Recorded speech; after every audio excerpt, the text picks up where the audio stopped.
امریکی صدر نے ایران کی بحری ناکہ بندی ختم کرنے کا اعلان کر دیا۔ ڈونلڈ ٹرمپ ایران کے بارے حتمی فیصلہ کرنے کے لیے سچویشن روم میں موجود، کہتے ہیں آبنائے ہرمز میں پھنسے جہاز اب سفر کی تیاری کریں۔ ایران کو متفق ہونا ہوگا کہ وہ کبھی جوہری ہتھیار یا ایٹم بم نہیں رکھے گا۔ ایران میں نیوکلیئر ڈسٹ امریکہ نکالے گا۔ یہ کام ایران اور عالمی ایٹمی توانائی ایجنسی کے تعاون سے مکمل کیا جائے گا۔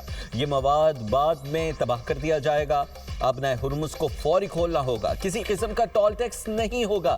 بارودی سرنگیں ختم کر دی جائیں گی۔ ہم نے کئی بارودی سرنگیں تباہ کر دی۔ ایران فوری طور پر باقی بارودی سرنگوں کو ہٹائے گا یا تباہ کرے گا۔ تہران کی ساتھ حکم ثانی پیسوں کا کوئی تبادلہ نہیں ہوگا۔ دیگر کم اہمیت کے حامل نکات پر اتفاق ہو گیا ہے۔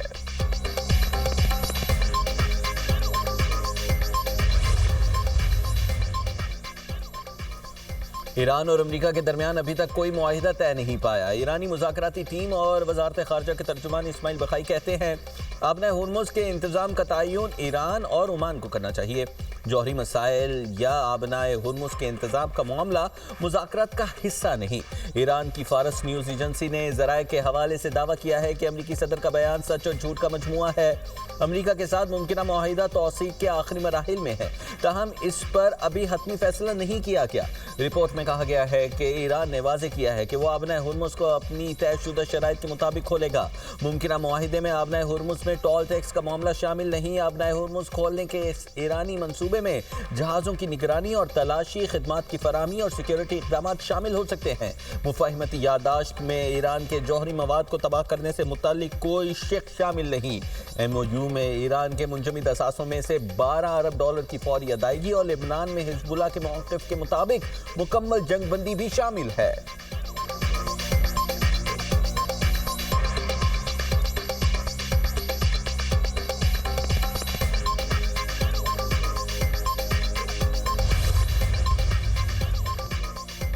ایران کے وزیر خارجہ عباس عراقچی کی عمانی ہم منصب بدر البوسعیدی سے ٹیلی فونک گفتگو۔ عباس عراقچی نے بتایا کہ انہوں نے آبنائے ہرمز اور اس کے مستقبل کے انتظام سے متعلق اپنے عمانی ہم منصب کے ساتھ انتہائی مفید گفتگو کی۔ ایران نے خلیجی خطے میں امریکی خطرات کے تناظر میں عمان کے ساتھ یکجہتی کا اظہار کیا۔ ہم تمام ہمسایہ ممالک کے ساتھ مشاورت کا خیر مقدم کرتے ہیں۔ تہران میں مسقط کی آبنائے ہرمز میں محفوظ بحری آمد و رفت کے لیے اختیار کی گئی حکمت عملی بین الاقوامی قانون پر مبنی ہے۔ ایران اور امریکہ کی مفاہمتی یادداشت اسی صورت ممکن ہے جب واشنگٹن اپنی حد سے بڑھی ہوئی اور متضاد پالیسیوں کو ختم کرے۔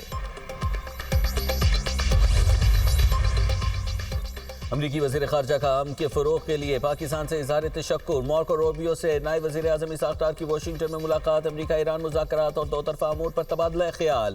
پاک امریکہ تعلقات میں مثبت پیش رفت پر اطمینان کا اظہار۔ مارکو روبیو نے امن و استحکام کے لیے پاکستان کی ثالثی کی کوششوں کو سراہا۔ کہا دونوں ملکوں کی سلامتی اور خوشحالی کے لیے باہمی تعاون مزید مضبوط بنانا ضروری ہے۔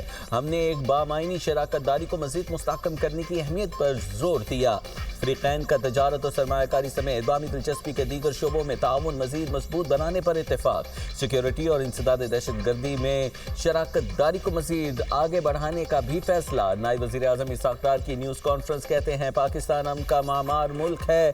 فیلڈ مارشل اور وزیر اعظم دنیا میں امن کے لیے بھرپور کام کر رہے ہیں۔ افواہیں گردش کر رہی ہیں کہ پاکستان کو کہا گیا ہے کہ وہ معاہدہ ابراہیمی کا حصہ بنے۔ پاکستان کی اس حوالے سے بہت واضح پالیسی ہے، جب تک فلسطین کو تسلیم نہیں کیا جاتا، بیت المقدس اس کا دارالحکومت نہیں بن جاتا، تب تک اس معاملے پر کوئی لچک نہیں آ سکتی۔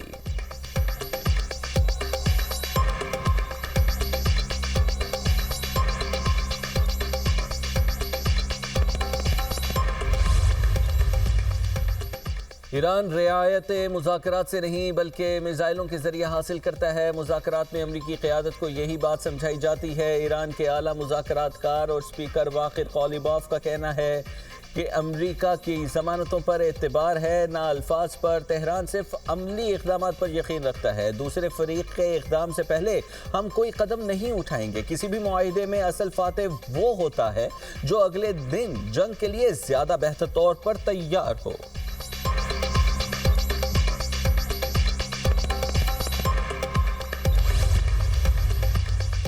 پاکستان نے معاہدے تک پہنچنے کے لیے مؤثر اور مثبت کردار ادا کیا. ایرانی صدر کا سفارتی عمل میں پاکستان کی تعمیری کوششوں پر اظہار تشکر. مسعود پزشکیان نے ایکس پر بیان میں کہا خطے میں تنازعات کے حل کے لیے سفارتکاری ترجیح ہے. ایران تمام امور بات چیت کے ذریعے حل کرنے کا خواہاں ہے. مسلم ممالک کے ساتھ تعلقات کا فروغ خطے میں استحکام کے لیے ضروری ہے. ایرانی صدر نے ملیشیا اور پاکستان کے وزراء اعظم سے گفتگو کی اور عید الاضحیٰ کی مبارکباد دی. ملیشیا کے انسانی ہمدردی پر مبنی مواقف کو بھی سراہا.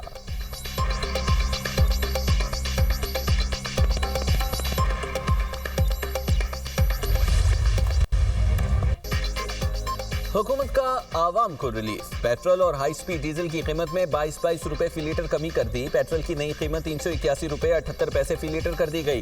ڈیزل کی نئی قیمت 380 روپے 78 پیسے فی لیٹر مقرر. مٹی کا تیل 41 روپے 44 پیسے فی لیٹر سستا. مٹی کی تیل کی قیمت 272 روپے فی لیٹر ہو گئی. نئی قیمتوں کا اطلاق ہو گیا. حکومت نے ڈیزل پر لیوی 10 روپے 93 پیسے فی لیٹر بڑھا دی. ہائی سپیڈ ڈیزل پر لیوی کی شرح 68 روپے 93 پیسے فی لیٹر ہو گئی. پیٹرول پر لیوی کی شرح میں 10 روپے 83 پیسے فی لیٹر کمی. پیٹرول پر لیوی 102 روپے 17 پیسے سے کم کر کے 91 روپے 34 پیسے فی لیٹر مقرر. مٹی کے تیل میں لیوی کی شرح 20 روپے 36 پیسے فی لیٹر برقرار. وزیر اعظم کا کہنا ہے کہ عوام کو ریلیف دینا میری اولین ترجیحات میں شامل ہے.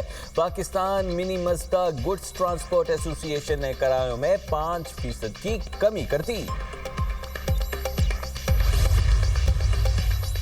24 گھنٹے میں 24 بحری جہاز اجازت کے بعد آبنائے ہرمز عبور کر گئے. پاسداران انقلاب کا بیان. امریکی سینٹ کام کا کہنا ہے کہ اب تک 115 جہازوں کا رخ موڑا جا چکا ہے. امریکہ ایران معاہدے کی باز گشت. عالمی مارکیٹ میں خام تیل کی قیمتوں میں کمی. برطانوی خام تیل $90 سینٹ فی بیرل ہو گیا. امریکی خام تیل کی قیمت میں بھی کمی. ریکارڈ $87 فی بیرل میں فروخت. ابوظہبی کا تیار کردہ مربن کروڈ آئل بھی سستا. قیمت $88.80 سینٹ فی بیرل ہو گئی.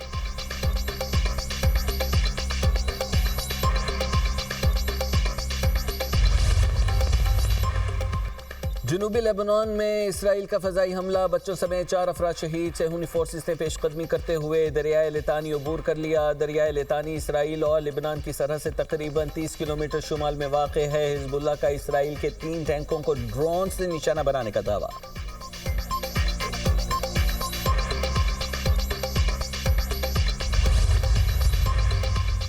وزیر داخلہ محسن نقوی کی secretary general Muslim world league سے ملاقات. اسلامی اور علاقائی امور سے متعلق متعدد موضوعات پر تبادلہ خیال. محسن نقوی نے حجاج کرام کی خدمت پر سعودی عرب کی کوششوں کو سراہا. وزیر داخلہ نے اسلامی شعور کے فروغ میں مسلم ورلڈ لیگ کی خدمات کی تعریف بھی کی.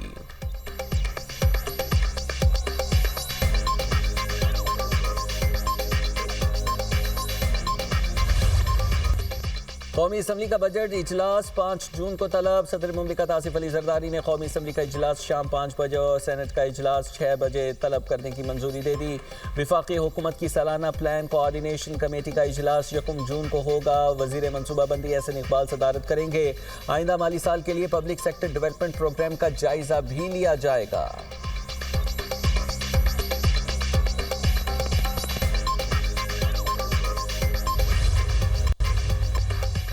مری کے جنگلات میں 3 روز سے لگی آگ پر قابو نہ پایا جا سکا. کوٹلی ستیاں، بھانگل اور دیرہ کلیڑیاری میں ملحقہ جنگلات آگ کی لپیٹ میں آ گئے.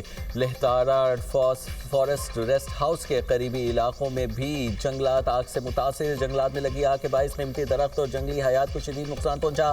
مالاکنڈ کی تحصیلوں بٹاخیلا، درگئی اور آلہ ڈھنڈ کے پہاڑوں پر بھی آگ لگ گئی. ریسکیو اہلکار اور مقامی افراد آگ بجھانے میں مصروف. تیز ہواؤں اور دشوار گزار راستوں کے باعث ریسکیو اہلکاروں کو مشکلات کا سامنا.